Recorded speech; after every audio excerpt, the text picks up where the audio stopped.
what I was so fascinated to learn when I first saw that it was a Republic versus Democracy YouTube. It's a little 10-minute YouTube. Just go do that.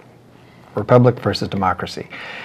It talks about how the word democracy is nowhere to be found in any of our founding documents. As a The matter of fact, Declaration of Independence.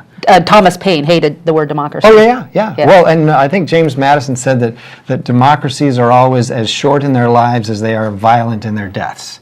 I mean, it's like these guys knew, because they got the real scoop on what history was. They looked through, they saw Roman history, and they saw what happened, and they knew that a democracy is a transitional government from, coming from a stable republic in this case, and then as well, to a oligarchy, to a tyranny. Okay, according to this video, monarchy, they say doesn't, it's an idea, but it doesn't really exist because even a dictator needs people to help him, which would make it an oligarchy. Right. Okay, can you explain a little bit on an oligarchy? And we'll go kind of down the list here, because I think this is something that people need to know about.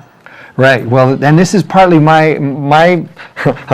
I'm not gonna. I don't want to claim to be the expert. I really want to invite everybody. We've got to do our own research. This is a quick. This is not that difficult to get. Red Beckman on YouTube has got the most phenomenal course, and it's but the idea of course the 5 stages are all clearly laid out in that one 10-minute video, I think. And but oligarchy, in my understanding, is more like kind of the dictatorship, and with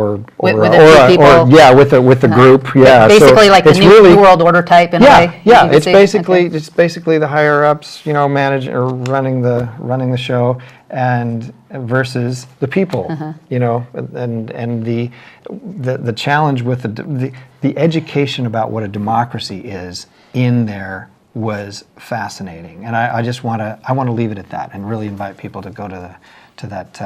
To find out what the difference is between democracy and republic. Okay, well, I'm going to go through. I'm going to go through and just kind of put down what I had learned just a little bit, and you can add on to that if you'd like to, and then we can kind of move on from there.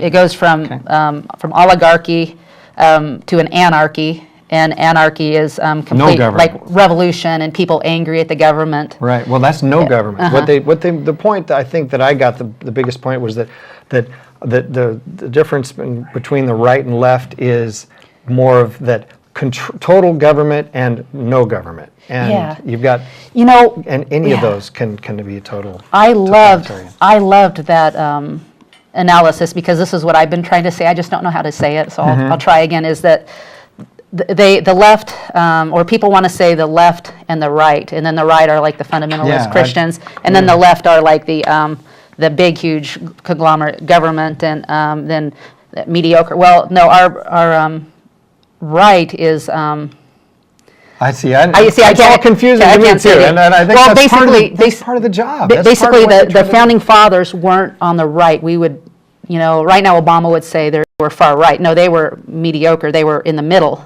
They were moderate. The far right is zero government. Here's what I would suggest. What I would offer is that what I've learned is that the games Republican, Democrat are a good analogy of them are 2 rails of the same train track. Yeah. They're both going the same direction. Yeah. They're both meaning the same thing. And what is best, what we're supposed to do is just pay attention to those and not really care about what's really going on. Yeah. As long as we just stay focused on who's a Democrat and who doesn't like me, and who's a Republican and who I don't like, or what vice versa. That's what we're supposed to be satisfied in.